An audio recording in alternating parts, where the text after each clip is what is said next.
Viral kisah perempuan sedang hamil 8 bulan tapi suaminya malah selingkuh.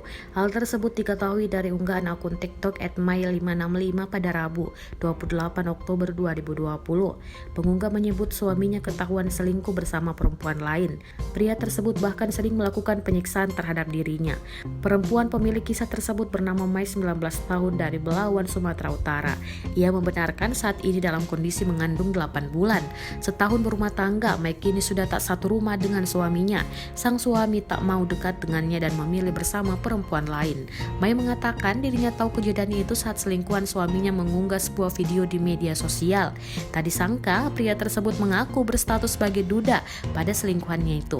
Setelah itu Mai mencoba bertanya langsung pada sang suami soal kebenarannya. Pria tersebut pun mengaku dan menyampaikan permohonan maaf pada Mai. Namun setelah itu suami Mai justru meminta bercerai setelah anaknya lahir.